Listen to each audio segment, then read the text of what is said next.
partners will say, you're not listening to me. You just keep giving me solutions to my problem. You're not listening to me. We do that with the market. We just come up with solutions, come up with solutions, come up with solutions.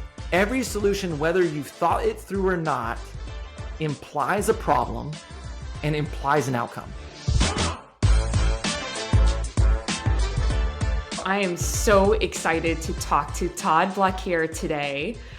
We will be covering some of the most important topics in my mind, which have to do with product management team leadership and culture. And we'll cover a little bit about how to think about product management within the pharmaceutical industry. So Todd's joining us. And for all of you who do not know Todd, he has an illustrious career as a product manager and a product leader. He spent several years working as a product manager in the publishing industry before transitioning over to the pharmaceutical industry. He also spent a few years working with us here as a product management consultant, where he consulted for the biggest brands out there across retail, telecom, even including your old company, IQVIA. So Todd, thank you so much for joining today. I gave a brief introduction. Why don't you give us a little bit more about what you're doing today at BetterRx? Yeah, Rena, I'm excited to talk to you. I'm just happy to see you again. And that job, everyone should know, is the best job in the world. Like, let me just tell you, it is a job that everyone should covet. I love my time being there. So what I wanted to introduce is the company I'm at right now, BetterRx. Mm-hmm. Their mission is really exciting. It's to end needless suffering caused by medication delays. And I mentioned that because I know we're going to talk about product management, product leadership. We're going to talk about the pharmacy space, pharmaceutical space, and product management there. And this is something that BetterRx does really well. They're so dialed in on their mission. And so as a head of product, it's fantastic to see that. And then I get to spend my time thinking about, okay, what do we do to end needless suffering that's caused by medication delays? Like that's the outcome there. How do we continue to drive that through product? Which is really exciting.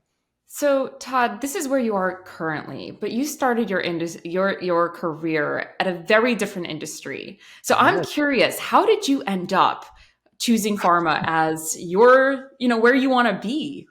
It is very random. Every product manager will tell the same story. It'll just sound a little bit different. And that is, I was doing X, I got my degree here, started doing this, and then one day someone anointed me product manager, and then I was doing that. So yeah, I started in creative media. So I did creative media. I worked as a head of marketing, the director of marketing at a couple different locations at different businesses. And then my first real product manager title was at the LA Times, so in media. And that made sense because I went from basically being on the video production side and the video marketing side to now I'm in the video product side. But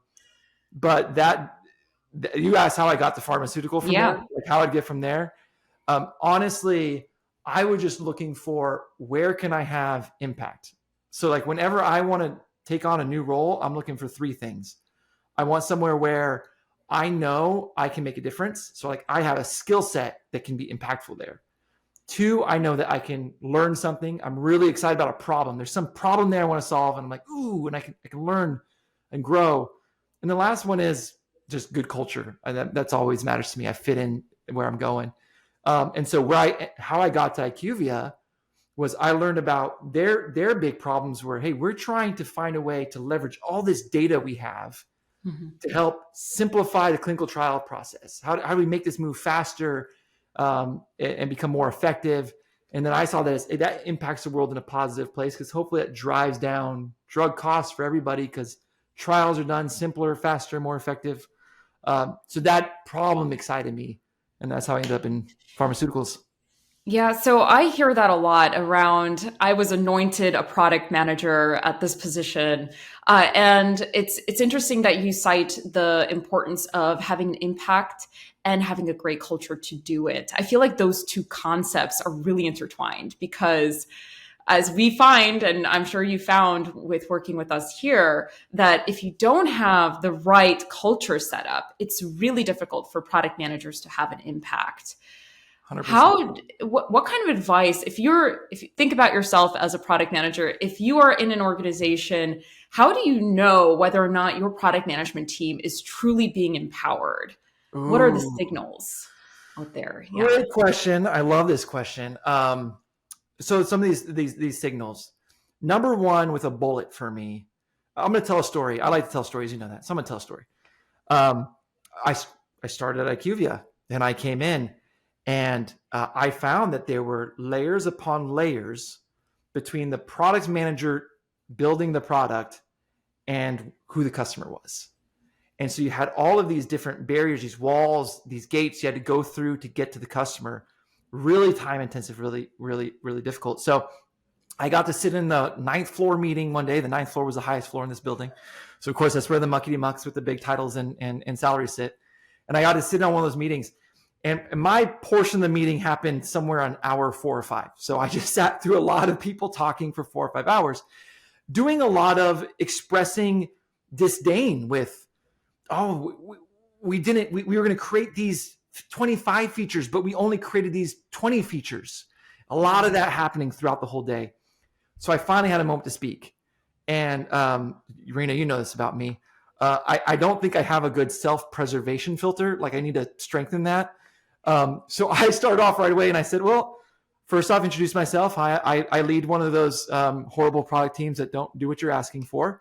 Let me tell you my experience as a product leader. And what I shared was, I thought coming here day one, I assumed falsely that I'd have a Rolodex, because I'm from the 80s.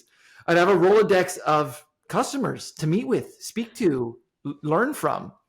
Mm-hmm. And I found just the opposite. So the biggest signal, that first signal is you don't provide access to customers. If your product team cannot speak to customers directly, you cannot build successful products.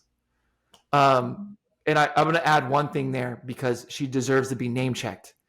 Lakeisha Hayes reported to me. She was a product manager reporting to me, and she did not care about the barriers. She went full guerrilla style. She went to Reddit. She went to Facebook groups. She found CRAs because she was building for CRAs. She would take them out to dinner. She would go out and have drinks with them. She would chat with them online. She was like, okay, if you're not going to connect me to CRAs, I'm going to go find them in the world. I'll just do what I need to do, which made her impressive.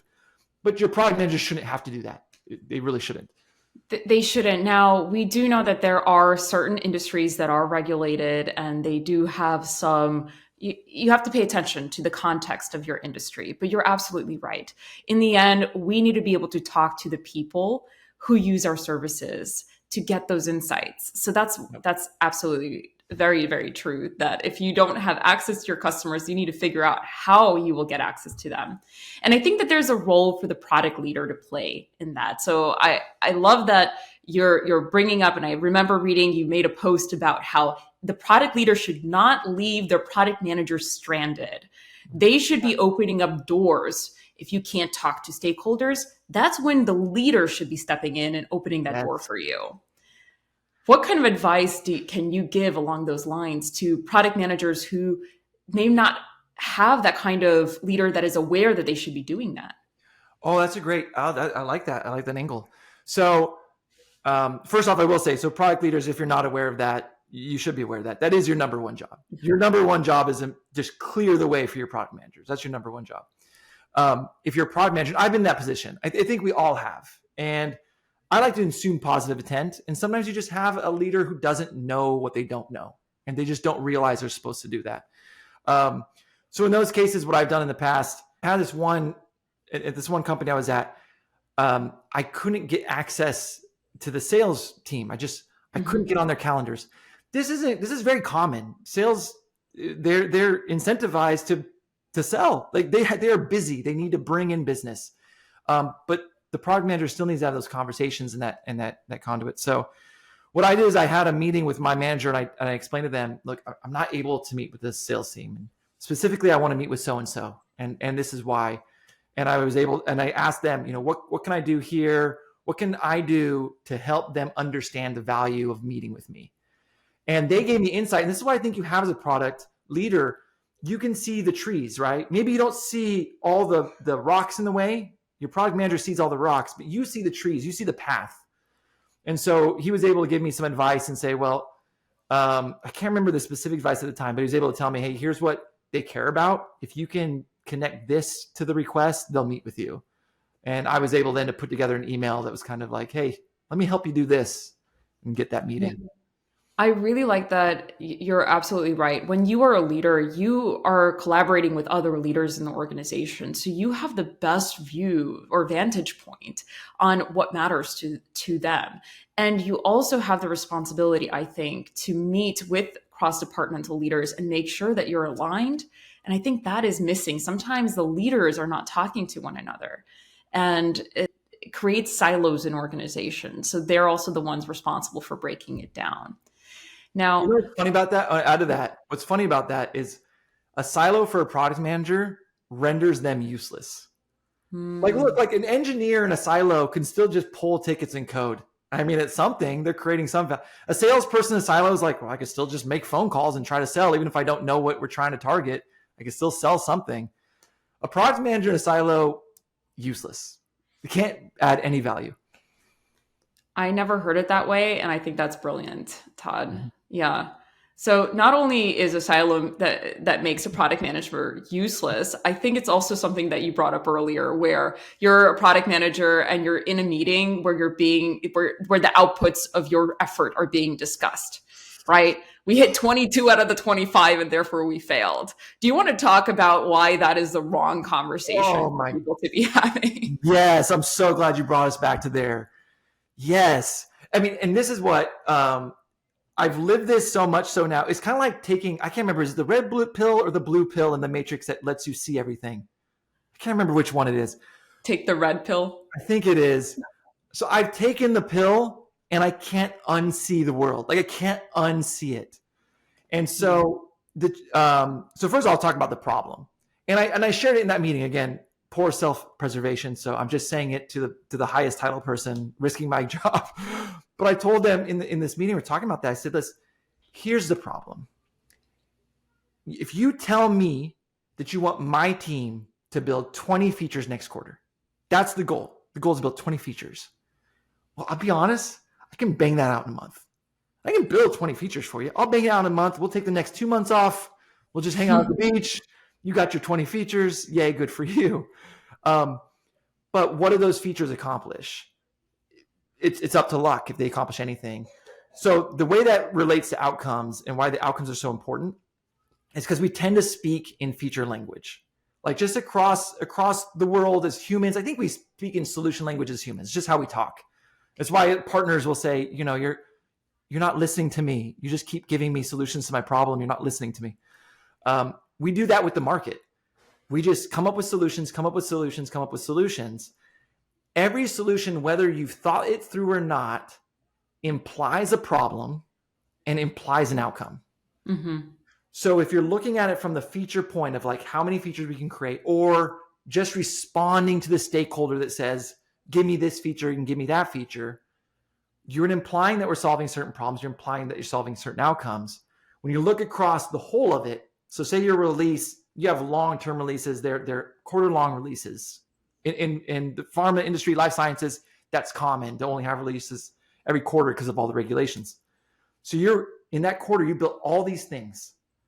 Well, this thing aligns to that outcome over there, that one aligns to that outcome. They all ping off in these different directions. And so what you actually really release at the end of that quarter is a whole lot of nothing. It doesn't have targeted impact because it's a little this and a little that, a little there, a little here. But when you look at it from the reverse and you say, what we want to do is we want to decrease medication delays by 10% over the next quarter. How can we do it? Now everything you're building aligns to that outcome, and you can measure it too. At the end of that quarter, you can see, did we do it? Or did we move the needle on that? Or should we do something different? So measuring is, I think, critical. Right? We all agree we should measure the activities that we do today should create outcomes. And in pharmaceutical, you just mentioned it, you have very long time spans. Oftentimes what you're trying to improve are patient outcomes. And how do you measure all of so if you're in a situation where you find it difficult to measure the actual outcome, what do you do? What do you look for? How do you establish product success metrics that matter to the business? Yeah, well, I'll share a story again from the industry. So one of the last products that I worked on at IQVIA was a product targeted to help study coordinators find patients. So it was helping clinical research sites find patients. Why is that meaningful? Finding patients is one of the things that make clinical trial timelines take so long. It takes a long time to find the right patients. So if you can find them quickly and easily, you can shorten that timeline. Every day is millions of dollars. So every day you shorten it, that's lower costs on the trial, and hopefully means lower cost forwarded. Not necessarily, but hopefully means lower cost forwarded to the consumer. So in this case, we're thinking, okay, how do we help research sites find patients faster?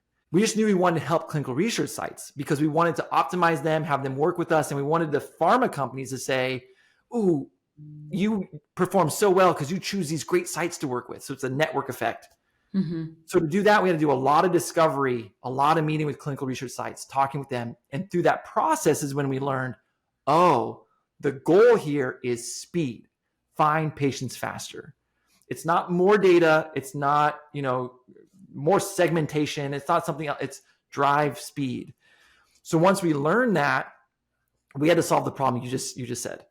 So that's great. Cool. Drive speed will find patients faster. How the heck do we measure that we found them faster? You have all these different therapeutic areas. You have all these different operation processes at different clinical research sites. What does that mean? So what we went about doing was this is less effective. I'm going to say this is less effective, but sometimes you have to start somewhere. We started with, let's get the best opinion that we can. Let's gather the best opinion we can from study coordinators. So we did a lot of that. Tell me about the last time when you found a patient. Talk me through the process. And then we so it sounds like you spend about 2 hours a week. Yeah, that's about right. Okay. So we did that a number of times to just gather, okay, this is how much time it sounds like on average someone does that. Then what we had to do is through prototyping our product is try them using it and saying, okay, well, how fast can you find it now?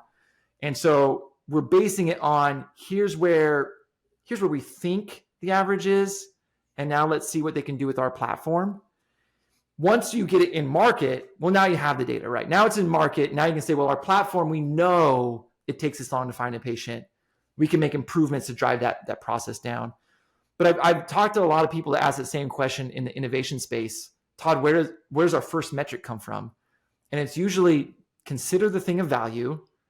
And then it's going to be some guesswork. It's going to be qualitative. Do your best guess based on the conversations you're having. And then once you get it in the market, improve on that.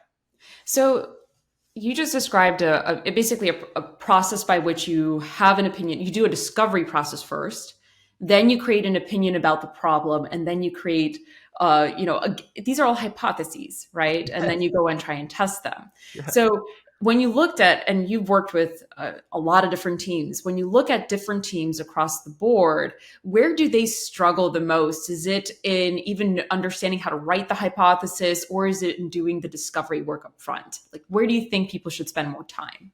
Oh, great, good question. So I'll answer, those are two questions. I'll answer both of them. So the first one is, what do they struggle with the most? They don't know what they don't know. So you referenced, when we were chatting before, you referenced a LinkedIn post I did about the righteous path and the well-trodden path. Mm-hmm. The well-trodden, and I can describe those both in a second. Let's do that for people who don't know. Yeah, like let's describe the righteous path and the well-trodden path. Okay. So the righteous path, as I call it, and I'll say, I say that with a wink because as product people, we can often be self-righteous. We like to do a lot of product finger waving. No, that's not no, that's not agile. That's not product. We love doing that to each other. But it is built on some core principles that should be followed. And so I call that the righteous path. And those principles are things that we've been discussing so far. Focusing on outcomes. Do you know what we're trying to achieve? Are you starting with that in mind? Do you know your customers? Are you meeting with them regularly? Do you know the problems that they have? Do you have robust processes for forming a hypothesis and testing it to validate that you have the right solution before you spend a ton of money building something, right? So that's the righteous path, is what I call the righteous path. The well-trodden path is, I think, what probably 90% of product managers, 80 to 90% of product managers are working in today. Especially if you say outside of Silicon Valley, it could be 100% close to. And that is, I gather a list of things. I get that list from this department and that, right? Sales, listen to customer support, gather this list of things. Listen to leadership. Leadership has their favorite things. Gather that onto the list. Have a prioritization meeting. Use RICE, WISGIF, buy a feature, whatever. Prioritize that list of things. Create a roadmap. I say roadmap with quotations because I don't consider it a roadmap. A roadmap meaning I put all these things in order on a line, and then I start building them. And then I'm measured by, I got it out. Remember, senior vice president of everything in the world? You wanted feature X? I got feature X out in a month. Yay. And I get patted on the head. That's the well-trodden path. And I think that's where most people operate. Why should a business care to move people away from the well-trodden path? Because that's measurable, right? We know how to measure those things, and it makes people happy. You just said it yourself, vice president, you got what you wanted. So why should a business care that they're doing it this way? Yeah. And I'll say selling why they should care is what makes the righteous path so challenging and so hard. Because if you're on the right path, you can have a great career. You can make lots of money and get senior up-level titles doing the well-trodden path. You really can. Why the business should care, I'll tell you another story. I'll tell you a story about a product built on the well-trodden path. This product, did a senior leader come in. This is from my experience, and I won't be too detailed about who's who. But a senior leader come in, and this senior leader had a lot of experience in this one area and said, we're going to build this product. We're going to build this product for the market. And that product had existed. It was a mature product. It existed in a lot of places already. And they said, because of that, we know that this product needs to have A and B and C and D. In fact, a giant Excel spreadsheet of things it has to have to be considered that product. And so they went along the path of ticking those things off one by one, listening to that. And it really became, let's go back to her. Whatever she says, let's build. Whatever she says, let's build. Let's just do that. That was done for 3.5 years and $25 million. That product today has 0 customers using it. My God. 0. That just hurts. That hurts. That's why a business should care. Yeah, I've heard the stories too many times to count. It's not what you just said. I think it's almost like missing. It's not just the $25 million. It's all the people who spent their lives, sometimes the bulk of their career, working on these products that then have no customers, and that's just not fun. And so I think a business should also care, because I think this steals your talent.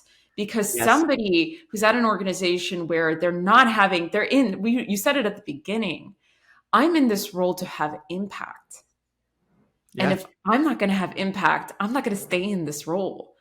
So, and to drive that point home, the product manager in that case reported to me, he was very talented. He had a vision for that product that was very different, that was differentiated, that was X, that was based on market needs, but was pushed down this path and had to do it this way. That product manager eventually left, and now runs a large department at Amazon because he's very talented. And so to your point, it does drive that talent away. And it's sad is that even your engineers can see it. Your engineers can see when it's like, oh, we are on the road to failure. And now we just have to walk this road, however long it is. It's sad. Okay, I'm going to ask you now. So knowing what you know, and you are in a position, you are a product leader in an organization, what is one thing that you could be doing, or you offer advice for people to start doing today to make sure that they don't end up in that situation?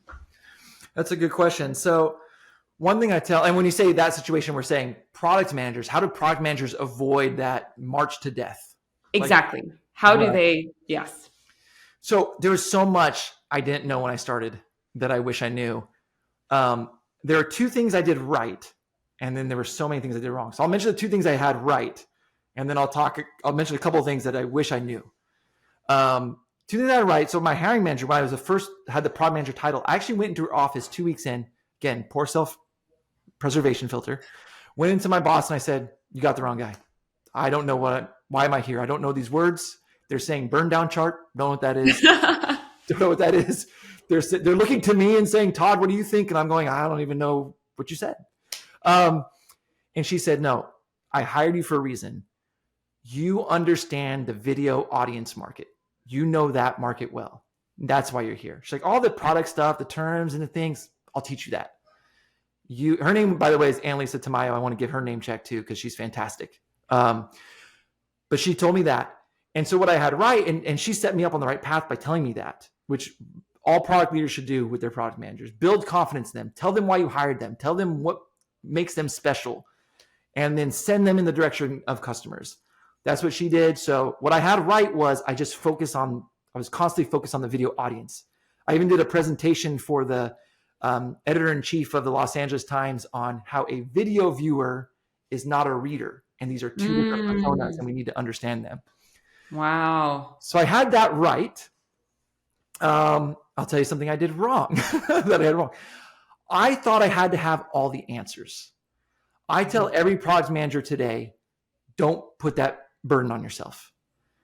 A great product manager, like I said, they're nothing. If they're in a silo, they're nothing. They have no value.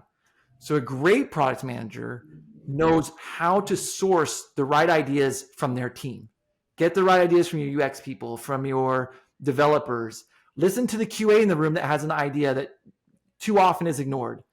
So that first few months, I was trying to have all the answers. It was kind of dictating. I was operating like a dictator, which was less effective. Once I learned that I'm not the smartest person in the room and I don't have to be, I became a lot more effective. I love that. It's also really helps to have that growth mindset, right? So asking for help allows you to actually grow because it's uncomfortable sometimes to admit you don't know something, but it's super powerful. I also love. Can I add that one thing?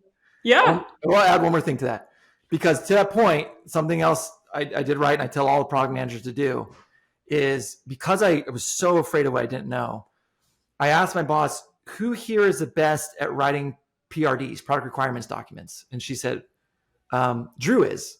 So I went to Drew. "Drew, teach me how to write PRDs." And then I wrote, and I would share them with him. And he's like, "You got it. Okay, cool. Who's the best at writing user stories?" "Steve Mock." "All right, Steve, teach me how to write user stories." So you to your point about the growth mindset, you shouldn't be afraid. You should reach out. I did it at 280 Group too. I reached out to Tom and said, "Tom, tell me how I do optimizations." So yeah, reaching out, just asking people, "Tell me how to do this thing I don't know."